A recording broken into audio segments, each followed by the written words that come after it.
कि आज signature Z5 OTT पे प्लेटफॉर्म पे रिलीज़ हुई है।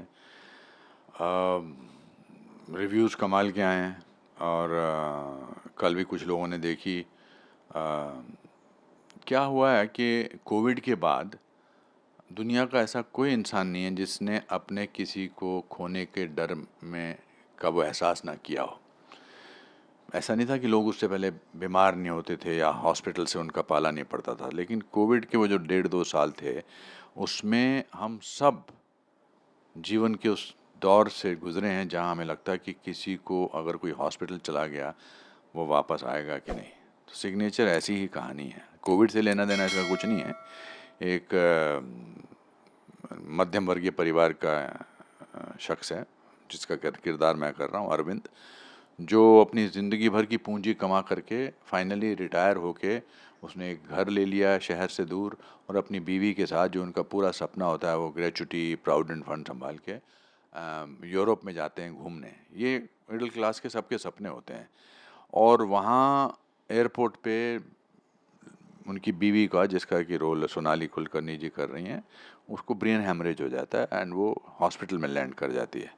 अब हॉस्पिटल में she is in coma and she is under ventilator, और डॉक्टर कहता है कि आपको डीएनआर पे साइन करके देना है कि हम इसका ये आर्टिफिशियल जो हमने इनको ज़िंदा रखा है इसको हटाने की इजाज़त है कि नहीं।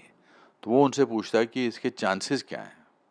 तो कहते हैं हम तो कभी नहीं बोल सकते कि डॉक्टर ये हम हर हालत में इसका कोई चांस नहीं है। तो फिर वो कहता है मैं कैसे साइन कर सकता हूँ। तो ये उस इंसान की जद्दोजहद है कि कैसे वो उसको ज़िंदा रखने के लिए उस मशीन को चलाए रखना उसके लिए ज़रूरी है। अब ये देखने में तो सुनने में तो ये कहानी बड़ी सेंटिमेंटल लगती है, मगर जिस तरह से गजेंद्र अहीरे हमारे डायरेक्टर ने इसको पेश किया है और जिस तरह से सब कलाकारों ने, महिमा चौधरी ने, रणवीर शोरी ने, अन्नू कपूर ने, मनोज ने, स्नेहा ने, केविन ने उसको दर्शाया, वो बहुत ही मार्मिक है। और हर वो इंसान को ज़िंदगी में अपने पेरेंट्स को, फिर क्या एक उम्र के बाद आदमी की सार्थकता ख़त्म हो जाती है? क्या 60 साल की ऊपर के लोगों का जो है उनका जीवन निरर्थक हो जाता है? क्या उनके पास जीने का कोई अधिकार नहीं है? क्या बेटा जो है वो माँ के बारे में सोचता है कि मैं और 7.5-8 लाख रुपए लगा दूँ इसको ज़िंदा रखने के लिए, तो मैं मेरा कैसे होगा? सबकी प्रॉब्लम जेन्युइन है, इसमें ऐसा नहीं कि जो बच्चे हैं वो माँ-बाप को प्यार नहीं करते हैं। तो ये कहानी है, और फिर उसके बाद अंत में क्या होता है, दोस्ती की कहानी है। मेरा और अन्नू कपूर का जो रिलेशनशिप है, बहू जो है वो अच्छी है, बेटा विलन नहीं है। सबकी कहानी का जो मिररिंग जिसे कहते हैं, आईना जो है वो समाज में जो होता है वो इस फिल्म में दिखाया जाता है। और आंसू भी कभी-कभी जो हैं वो इम्पोर्टेंट होते हैं। एक रिव्यूअर ने लिखा था कि लोग ट्रेजेडी देखना पसंद नहीं करते, खासकर आजकल की जनरेशन। मेरा ऐसा मानना नहीं है। हम ट्रेजेडी से भाग नहीं सकते, और ट्रेजेडी कभी-कभी एक कैथारसिस का काम करती है। आंसू जो हैं वो मन को हल्का करने का काम करते हैं। मुझे पर्सनली जो रिव्यूज़ मिले मैं बहुत उससे हम्बल्ड हूँ। एक शख्स साहब ने लिखा कि हम मुझे लगता था कि मुझे ऐसा रिव्यू तो आज तक नहीं मिला कि हम खुशकिस्मत हैं कि हम उस दौर से गुज़र रहे हैं जिस दौर में अनुपम खेर जैसे कलाकार हैं। तो ये शायद इसी मुकाम पे ये इस तरह का किरदार किया जा सकता था। फिल्म का जो नाम है, टाइटल रखा सिग्नेचर, जी। ये क्या होता है दर्शकों के लिए तो ये देखिए, सिग्नेचर हम अलग-अलग तरीके, अलग-अलग स्टेज पर अलग-अलग तरीके के लिए रखते हैं। स्कूल में एडमिशन होता है, पिताजी के सिग्नेचर होते हैं। रिपोर्ट कार्ड होता है, सिग्नेचर की ज़रूरत होती है। प्रॉपर्टी सिग्नेचर, शादी सिग्नेचर, डिवोर्स सिग्नेचर। डीएनआर है, डू नॉट रेसिटिटेट, कि इनको ज़िंदा मत रखिए।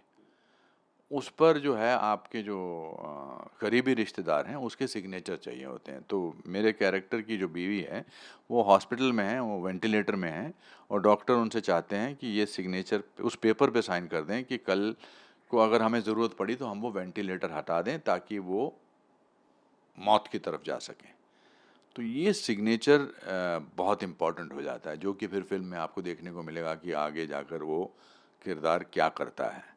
उसके साथ में महिमा चौधरी का जो कैरेक्टर है वो अपनी एक प्रॉब्लम से गुज़र रही है, और दोनों मिलकर ट्रेजेडी की बात नहीं करते हैं कि ज़िंदगी कैसे गुज़रती है। जो हमारे बचपन के कॉलेज के दोस्त होते हैं वो कैसे हेल्प करते हैं।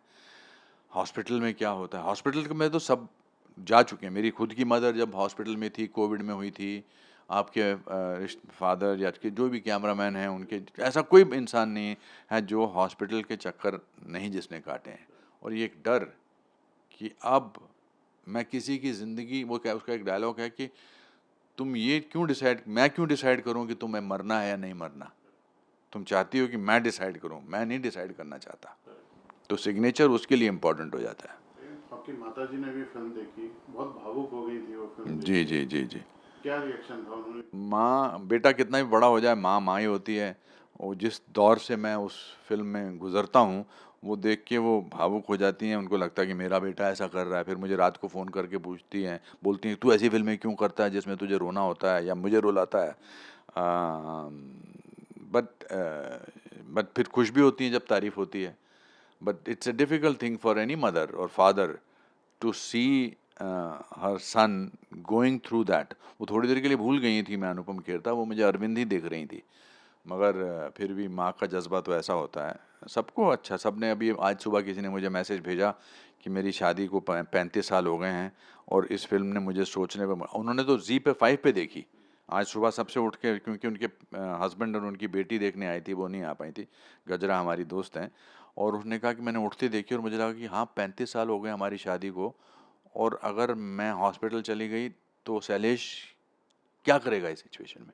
तो जितने भी दर्शक हैं, अगर वो इस बात को सोचें कि उनका कोई करीबी इंसान हॉस्पिटल में है और आपने वो सिग्नेचर करने हैं कि वो वेंटिलेटर के अंडर रहें या नहीं रहें, इसका फैसला आपके हाथ में है, तो आप क्या करेंगे।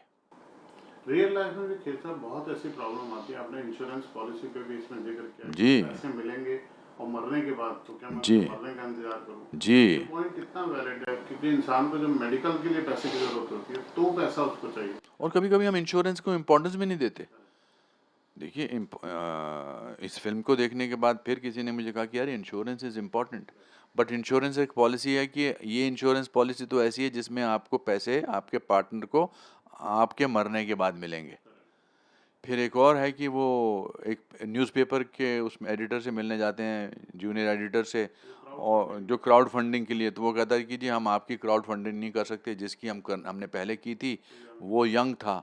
तो यंग जो हैं वो तो एम्बेसडर हैं देश के, आप क्या करते हैं। तो वो बोलता है कि तो हम हमारी कोई, मैंने अपने 2 बच्चों को पैदा करके, मेरी बीवी ने उसको बड़ा किया है, वो देश के अच्छे नागरिक बने, कि हमारा कोई कंट्रीब्यूशन नहीं है। तो मुझे लगता है कि मेरी मदर तो अभी भी बहुत इम्पोर्टेंट है। हम भी उस दौर में गुज़र ही रहे हैं, हम भी उस उम्र की तरफ जा ही रहे हैं। तो बहुत सारे सवाल इकट्ठा करती है, बहुत सारे सवाल सोचने पर मजबूर करती है। और कभी-कभी फ़िल्में स्टिमुलेट भी करनी चाहिए। हम हमेशा कहते हैं, यार वैसी फ़िल्में नहीं आती जिनमें कहानी होती है।